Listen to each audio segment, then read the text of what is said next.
Bismillahirrahmanirrahim. Apa kok mepet ya? Apa kok masih Adu dengkul. agak maju aja. Masalahnya ini bukan sekedar ngaji, lagi diisi ini. Diisi beneran. Dengkul. Lagi diisi. Ya dong, sama saja nyetrum kabeh. Ini lagi diisi. Bismillahirrahmanirrahim sambil nyantai ya. Ini kata bijak yang kedua atau kunci kesaktian. Nanti kalau kemarin itu menjelaskan tentang eksistensi kita, keberadaan kita, wujud kita, sebetulnya mulainya itu dari mana dulu? Kemarin kan gitu. Yang pertama itu kita mulai dari niat ibadah, niat nyari ridho Allah yang kemarin. Kita beresi la ilaha illallah Muhammad Rasulullah, kita dengan menggunakan kata insya Allah sebagai kata kuncinya. Nah, sekarang kata bijak dari Mbak Atoilah ini yang kedua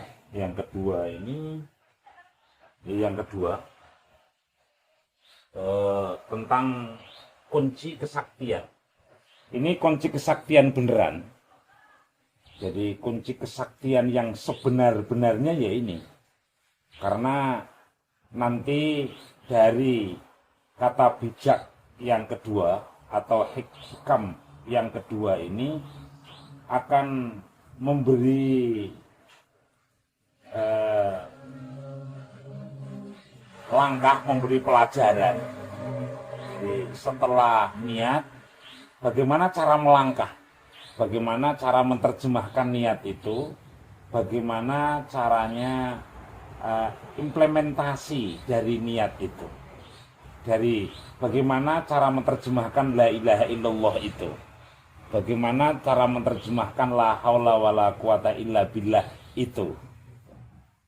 Nah, ini cara pendekatannya adalah, kalau kemarin itu adalah sebuah kritikan,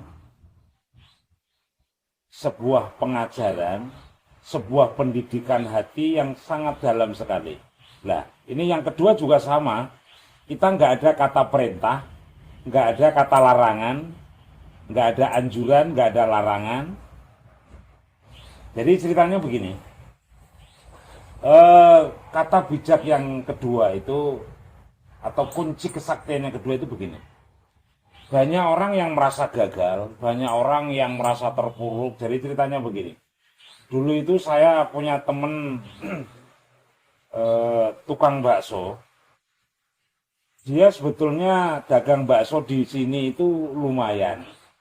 Ya alhamdulillah cukup untuk makan, istrinya menyekolahkan anaknya, bahkan sudah punya mobil, sudah punya rumah, dengan pedagang kecil tukang bakso. Tapi pamit sama saya mau berangkat ke Jakarta dengan modal 50 juta. Mau lebih hebat lagi. Dagangan yang di rumah ditinggalkan, dia dagang sesuatu yang nggak pasti ke Jakarta. Sampai 1 bulan dia nelpon saya, uangnya udah habis 50 juta itu. Bulan yang kedua dia sudah menanggung hutang 20 juta. Bulan yang ketiga dia setelah diusir, nggak punya uang 1 rupiah pun. Nah, ada lagi kisahnya begini. Ada teman saya yang sudah alim alamah, ada di Surabaya, alim, bener-bener alim. Dia nggak pernah tinggal sholat duha, dan dia ini tidak pernah tinggal sholat malam. Jadi dia ini salah satu nama, nggak usah saya sebutkan namanya, karena temen mondok saya di Senori, itu luar biasa sekali. Menurut saya dia itu sengalim itu, sehebat itu ibadahnya. Ternyata demi ilmu tasawuf, akhirnya dia ini pergi di tengah hutan. Pergi di tengah hutan. Setelah pergi di tengah hutan, dia menjadi kuli. Karena dia ini dari pesantren selamanya megang pacul aja nggak pernah. Akhirnya menjadi kuli di tengah hutan. Pada tahun kedua, dia ini akhirnya sakit dan pulang lagi. Dari kisah ini bisa kita ambil kesimpulan, dari dua teman ini, sebetulnya dia ini, kalau seandainya kata bahasa Indramayu sih, seandainya dia ini orang ngaing. Tahu ngaing, tahu ya? Ngaing itu neko-neko. Orang ngaing itu bahasa Ambu, bahasa Indramayu asli, bahasa Cirebon asli. Kalau seandainya dua orang ini nggak ngaing, kayaknya orang ini sudah menjadi hebat. Tukang bakso ini dikiranya dia ini rendah hina. Mosok masih dagang bakso pakai motor, berangkat pagi, pulang malam terus. Dia ingin merubah nasib katanya. Begitu juga teman saya ini. Dia juga ingin sesuatu yang luar biasa di tengah hutan. Padahal dia ini ngajarnya enak, ilmu nahwunya hebat, ilmu fikihnya hebat, usul fikihnya. Saya aja sering nanya sama teman saya ini dalam bidang usul fikih. Tapi pilihannya, dia nggak tahu salah atau benar, tapi pilihan yang telah dialami, pilihan hidup yang telah dipilih itu menjadi malapetaka dan menjadi bencana. Karena dia ditinggalkan oleh istrinya. Akhirnya sendirian.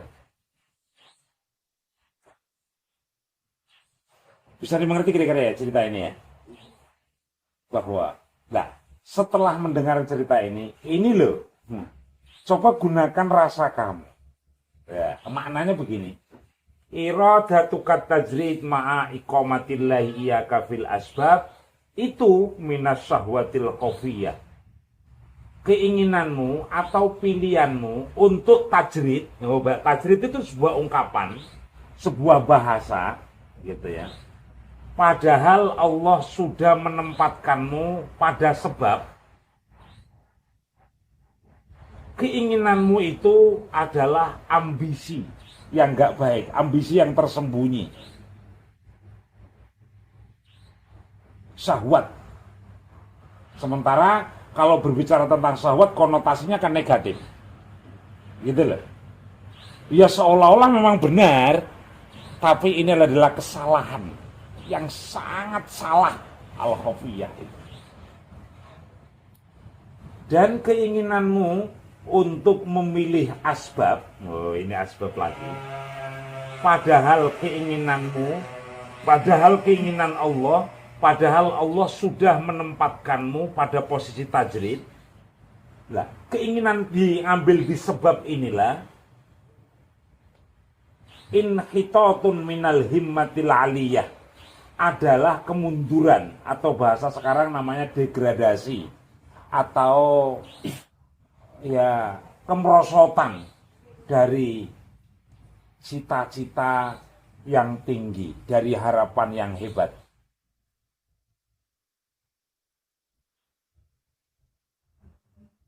Oke. Jadi kehidupan itu oleh siapa saja itu ada dua macam. Ada yang tajrid, ada yang asbab. Tajrid itu bisa jadi merupakan ambisi yang negatif. Bisa jadi tajrid ini memang benar-benar akan mendapatkan prestasi yang hebat. Nomor dua, asbab, pilihan asbab ini bisa jadi nanti buahnya ini syahwat. Karena memang ada ambisi yang negatif beneran. Ataukah asbab ini nanti akan mendapatkan penghargaan yang tinggi. Kesuksesan yang besar. Minal himmatil aliyah itu adalah sukses. Jadi tajrid itu artinya ya menjadi direktur lah ibaratnya. Artinya tidak harus mengotori tangannya, tidak harus mengotori kakinya. Dalam bekerja ini dia menggunakan otaknya, menggunakan akalnya, menggunakan kecerdasannya, menggunakan imajinasinya, menggunakan ilmunya. Itu artinya tajrid itu. Lah, asbab adalah satu kejadian, satu pekerjaan yang harus dengan lewat tangannya, lewat usahanya, lewat usaha dohir. Nah, kalau tajrid ini usahanya nggak kelihatan, kalau asbab ini usahanya kelihatan. Ya dagang, ya nyawa, ya oke yang kelihatan lah kayak orang umum. Tapi kalau tajrid usahanya itu nggak kelihatan. Kelihatannya santai di rumah, tapi uangnya banyak sekali. Ya, jadi santai saja ya. Ini santai saja karena ini benar-benar sakti, benar-benar saya bisa jamin. Ketika Anda memahami ini, maka Anda adalah menjadi orang pertama yang sakti. Orang yang pertama yang paling sukses. Orang pertama yang paling kaya raya. Karena kita mempunyai insting. Karena kata bijak ini adalah sebetulnya melatih mental kita, melatih rasa kita, sehingga mental, insting, rasa ini akan terdidik secara baik. Bahkan setiap keputusan yang diambil itu nantinya akan mendapatkan kenyamanan. Tetapi kalau keinginan ini salah, gitu kan? Tapi kalau keinginan ini salah, nantinya akan membuat kegelisahan dan kegelisahan ini. Dan ini bahayanya. Saya ulang lagi. Mbak Athoillah ini artinya mengajari insting kita. Gunakan instingmu untuk mengambil pilihan dua ini. Sebetulnya sama saja kok. Tajrid sama asbab itu sama saja. Tajrid ini bisa jadi nanti buahnya ini adalah syahwat. Iya toh? Sampah nantinya. Bisa jadi tajrid ini nanti akan mendapatkan himmatul aliyah, kesuksesan yang sebenarnya. Bisa jadi asbab ini juga nanti akan merupakan syahwat juga. Karena ambisi pengen duwe emas, pengen duwe sawah. Bisa jadi asbab ini adalah mendapatkan himmah aliyah, kesuksesan sejati. Kesuksesan yang sebenarnya. Jadi gambarannya begini. Ini ibarat pohon. Ibarat kita ini ada dua pohon, di mana pohon ini pada cabang pertama disebut tajrid, pada cabang yang kedua disebut asbab. Anda harus memilih mana antara dua hal ini. Apakah menggunakan tajrid, artinya dia ini menggunakan rasa, menggunakan kecerdasannya, menggunakan ilmunya untuk mendapatkan sesuatu itu. Memang kelihatan fisiknya nggak gerak, tetapi hatinya, perasaannya, instingnya kuat sekali. Ya ini para direktur, supervisor, ini nih, kerjaannya ini. Orang yang punya uang banyak, sehingga investor namanya ini, orang-orang kayak gini. Ataukah kamu menjadi memilih asbab ini, artinya ya udah deh, kita uang biasa ya kerja apa adanya aja, nggak usah neko-neko kayak ngejar-ngejar orang-orang yang beruang. Yang jadi pertanyaannya adalah, kapan kita tahu Allah menempatkan di mana? Yang jadi pertanyaan adalah, ketika kita memilih dua hal, gitu kan, dua hal, kita ini nggak tahu Allah ini memilihkan yang mana. Apakah memilihkan yang tajrid ataukah memilihkan yang asbab? Seandainya kita ini ke Jati Barang, oke. Sebaiknya ke Jati Barang ini naik mobil atau jalan kaki saja. Gunakan insting kamu. Kita mau berangkat ke Jati Barang, sebaiknya ini kita naik mobil ataukah jalan kaki atau nebeng. Karena ini pilihannya jajannya dua, mobil sama jalan kaki, naik mobil sama jalan kaki. Latih diri kamu, nanti kamu akan menemukan. Tapi asal awas ya, dengan niat yang baik. Jadi kata bijak yang pertama itu harus dipahami dan dipegangi. Ya. Jadi lah, kalau saya sendiri gitu, biasanya kalau saya sendiri biasanya itu langsung mengerti. Karena hakikatnya syahwat sama himmah ini sama saja bagi saya. Tetapi bagi teman-teman yang ingin belajar, mulai sekarang pasti nanti ada jawaban. Karena sebetulnya diri kita ini sudah mendapatkan sesuatu dari Allah secara langsung. Tanpa ditanya, insting kita ini nantinya akan terlatih.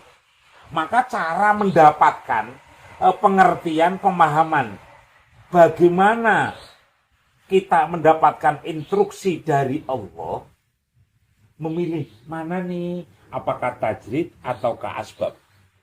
Sebetulnya saya ini melangkah ngalor tangidul sih. Nah, melangkah ngalor tangidul itu apakah pilihan syahwat saya ataukah pilihan Allah? Wah, angel tenan. Tapi ini enggak susah, enggak sulit ketika kita dilatih dalam berbagai hal. Dari hal-hal yang paling kecil. Saya ini harus melek atau belajar. Nanti akan dapat insting dari Allah. Saya apa nih?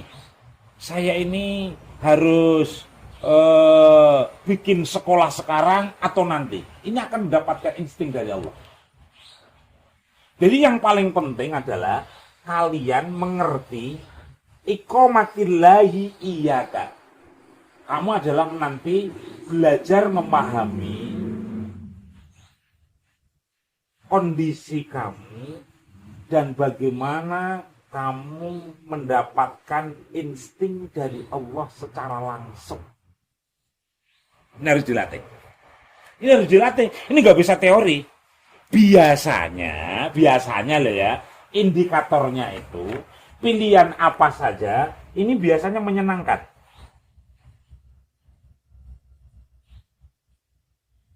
Biasanya menyenangkan. Kalau pilihan Allah itu, sekalipun milih asbab, wong gebal kabeh, kotor kabeh, menyenangkan. Begitu juga memilih tajrid. Duitnya akeh. Lu duitnya akeh perangsane torota kangelan ta. Banyak orang yang memilih tidak punya uang itu banyak sekali. Orang juga banyak memilih yang punya uang banyak. Kayak orang-orang yang tajrid itu. Mereka ini diberi kelebihan oleh Allah, wah berlipat-lipat itu. Dan banyak sekali orang yang enggak memilih itu. Ada nih. Jadi pilihan apapun oleh kita, coba pahami, apakah ini pilihan saya, ataukah ini pilihan Allah? Apakah ini ambisi saya, ataukah ini tugas dari Allah? Gitu. Ya ini nggak bisa direkayasa pakai logika, nggak bisa. Karena ini pakai insting dan pakai rasa, makanya mengolah rasa. Ketika rasa kita, rasa kalian, perasaan kamu ini sudah menyentuh Allah, maka ini loh, kunci kesaktian yang kedua ini akan muncul. Bener hak ini akan muncul. Karena kesaktian yang sebenarnya adalah ya kekuasaan Allah, iradah Allah itu. Kalau kesaktian nabok orang bisa mati sih nggak sakti itu. Itu kriminal namanya. Wong nabok wong kok langsung mati itu kriminal namanya, bukan kesaktian. Itu. Kesaktian itu adalah kalian mampu menggunakan rasa, memahami keadaan kamu, memahami perintah Allah, memahami insting yang diberikan Allah secara langsung kepada kita. Seperti seorang ibu pasti akan tahu anaknya menangis ini apakah puyeng, ataukah minta nenen, atau lagi pasti tahu itu orang tua, pasti tahu. Nah, kita juga nanti akan tahu kondisi kita, itu akan tahu persis. Saya ulang lagi, biasanya, tapi nggak semuanya loh, indikatornya, pilihan apapun, apakah tajrid ataukah asbab, biasanya indikatornya ini menyenangkan ataukah membuat perasaan kita menjadi buruk, perasaan kita menjadi kacau. Tanya saja, mana yang paling menyenangkan, mana yang paling menenangkan, mana yang paling nyaman di hati kita. Menyenangkan, tenang.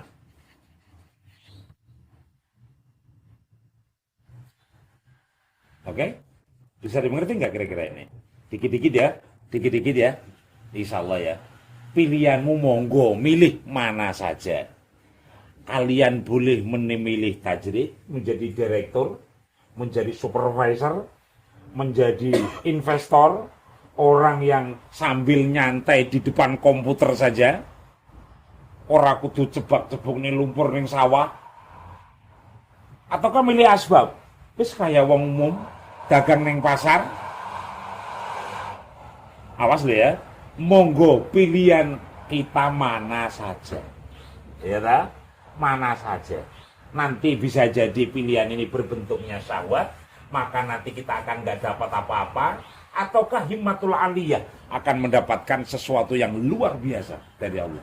Tentunya ini harus kalian praktekkan, harus kalian latih setiap hari dan setiap saat, supaya nanti insting kita, rasa kita ini terlatih secara baik. Caranya sambungkan terus dong. Allah yang kamu sujudi itu ada. Allah yang kamu sujudi setiap hari itu ada. Jangan dikiranya nggak ada. Ya mulai belajar dong. Mulai belajar. Bertanya. Ya Allah. Ya pertanyaan sebisa Anda. Tetapi ketika kunci kesaktian yang pertama, niat itu sudah benar, maka langkah ini, langkah maju, mundur, berhenti, tajrid, asbab, atau yang lain, atau nggak memilih, ya kebanyakan orang-orang ini setak, mandek, orang milih ngalor, orang pilih ngidul, tabrak mobil, bahaya. Hidup itu pilihan, no. Ya ketika kita di tengah jalan, kok nggak minggir, kok di tengah terus, wes tak. Serempet mobil masa burung. Oke. Jadi kunci kesaktian yang hatta hikmah yang kedua adalah gunakan rasa, sambungkan hati kepada Allah, maka kita akan tahu di mana posisi yang Allah ridhoi dimanapun. Sebetulnya pilihan ini nggak ada sih. Irodah itu sebetulnya nggak ada. Karena yang ada adalah irodahnya Allah. Banyak sekali ayat-ayat Quran ini yang mendukung kata sakti yang kedua ini. Kalau Allah membuka sesuatu, maka tidak ada yang bisa menutupnya. Kalau Allah menutup sesuatu, maka tidak ada yang bisa membukanya. Kalau Allah menginginkan keburukan, maka tidak ada yang bisa menolaknya. Kalau Allah menginginkan kebaikan, maka tidak ada yang bisa menolaknya juga. Fala radda li fadli, bahasanya gitu, berulang-ulang. Walau syaa rabbuka, walau syaa, walau syaa, walau syaa, walau syaa. Banyak sekali dalam Al-Quran ini. Artinya, sebagai penutup, jadikan Allah itu pilot kita. Nanti juga akan terlatih. Jadi ketika tadi kan kata sakti yang pertama kan perbaiki niat le, ayo, moso apa-apa kok standare dohir ora pantes. Ayo niatnya beres yuk.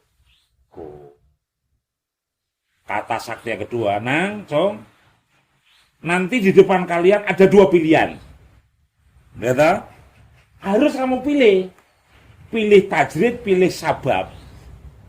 pilih salah satunya. Tajrid dan sabab itu nanti hasilnya bisa jadi syahwat. Tajrid dan sabab bisa jadi hasilnya adalah sukses sejati.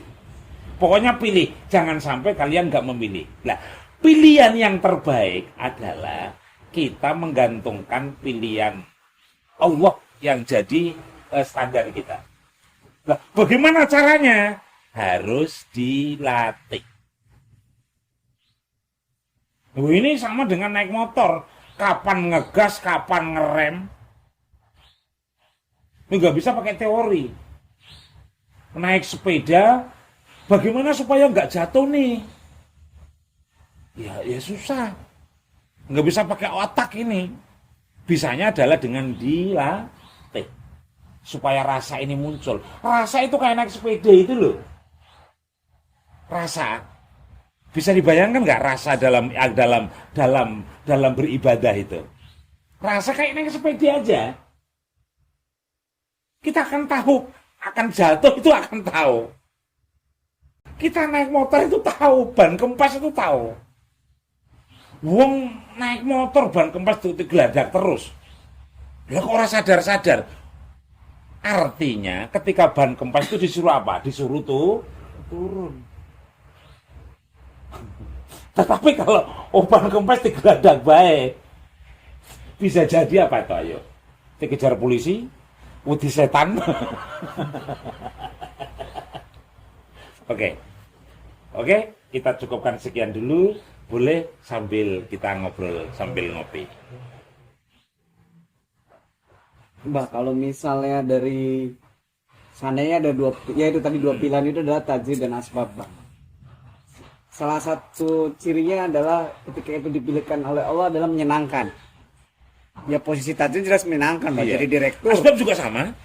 Enggak, kebanyakan orang pasti berpikirnya jadi direktur tuh enak. Iya, dan menyenangkan. Kenapa? Menyenangkan. Karena duitnya banyak. Iya kan, kerja yang ngatur-ngatur. Iya. Nah, tapi kan belum tentu dengan sesuai dengan kemampuan.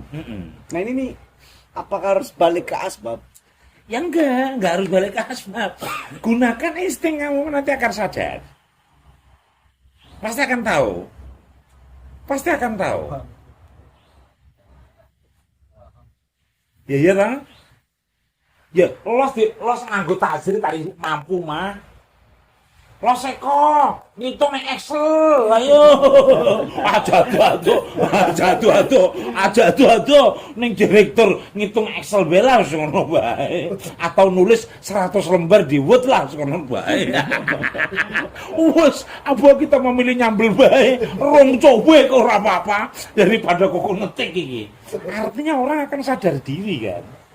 Oke, berarti balik ke kunci salah satu adalah sadar diri juga, Pak. Jadi ma'ikomatillah itu. Ma'ikomatillah itu sadar. Iya, sadar diri.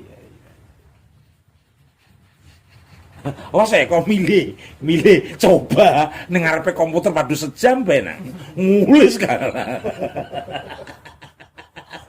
Iya toh. Wis lah milih ngulek saya. Ini komputer main ora tangan pedes kena sabrang sih. Ya wis ajis. Milih ngimam ini masjid atau milih dagang ning pasar ayo. Khotbah ning masjid. Assalamualaikum. Khotbah ning masjid, imam masjid, bari pendagang milih dagang. Bagian itu teprukan gak? Karena memang passion itu loh. Orang akan memahami passion.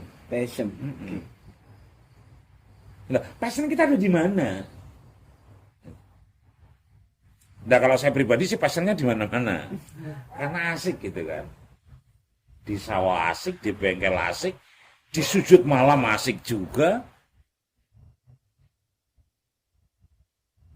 Berarti yang dimaksud dengan himmatul aliyah itu kan kata Mbak tadi kesuksesan sejati. Iya. Maksudnya adalah dekat dengan Allahnya. Iya no, dekat dengan Allah. Maksudnya sukses sejati itu loh yang menyenangkan, tenang, sabar, nerimo, syukur. Iya toh? Himmatul aliyah itu. Dan mimpi seseorang itu kan orang pasti akan bahagia toh. Udah bahagia dengan bersyukur. Nanti sukses sejati itu bukan sekedar sukses materi. Materi opo materi? Iya toh? 1000 cukup ora kok? 20.000 lho cukup. Apa sih materi? Iya toh? Aku kita butuh apa? Eko mana ya kita nggak butuh rokok, kopi, kumung. Kita ini nggak butuh pesawat itu nggak butuh.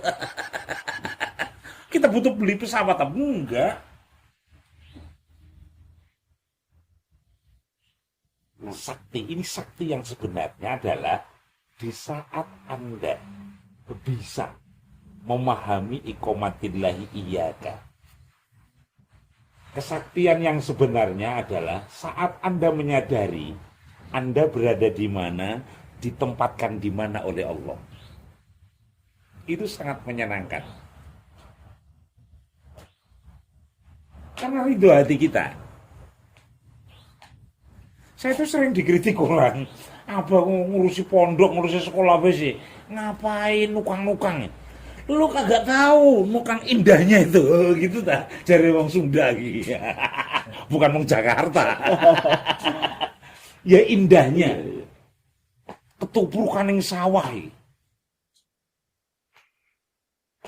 Dari wong sih apa sih ngurusi sekolahan saja? Oh saja ngurusi sawah-sawah. Ngurusi bengkel kotor kabeh. Masih ini depan komputer. Ning sawah iki bos. Hiburan segala-gala itu tuh. Perangsane tak ora sujud itu ora gemeter hati itu tak. Hiburannya itu ya guyonan ning sawah itu.